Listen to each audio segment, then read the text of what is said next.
ঘুরে দাঁড়াতে বাংলাদেশের দুর্বল ব্যাংকগুলোকে তহবিল দেবে ইন্টারন্যাশনাল ফিন্যান্স কর্পোরেশন আইএফসি।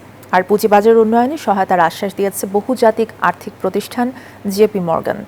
ওয়াশিংটনে বিশ্ব ব্যাংক ও আইএমএফ এর বসন্তকালীন বৈঠকে সংস্থা দুটির সাথে আলোচনার পর একথা জানিয়েছেন অর্থমন্ত্রী। তবে আগামী অর্থ বছরের বাজেটই আয়কর, ভ্যাট ও কাস্টমস ডিউটিতে বিদ্যমান কর ছাড় ও ভর্তুকি পুরোপুরি তুলে দেওয়ার পরামর্শ দিয়েছে আইএমএফ।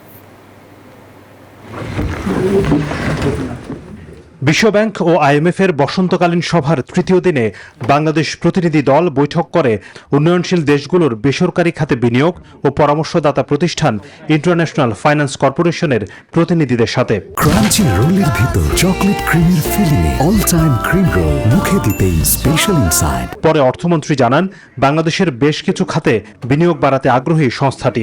দেশের দুর্বল ব্যাংকগুলোতে আইএফসি বিনিয়োগ করলে ব্যাংকগুলোর ঘুরে দাঁড়ানোর সুযোগ তৈরি হবে বলেন অর্থমন্ত্রী। এছাড়া অর্থমন্ত্রী বৈঠক করেন প্রভাবশালী মার্কিন বহুজাতিক আর্থিক প্রতিষ্ঠান জেপি মর্গানের কর্মকর্তাদের সাথেও, যেখানে আলোচনা হয় পুঁজিবাজারের উন্নয়ন নিয়ে।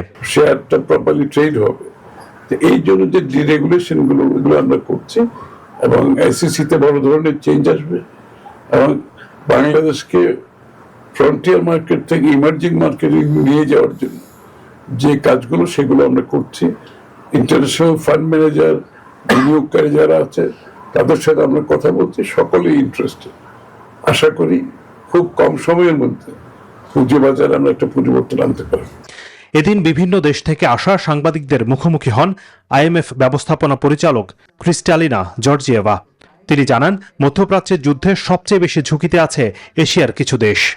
Development, of course, there is one issue that we all need to be very watchful, and it is financial stability.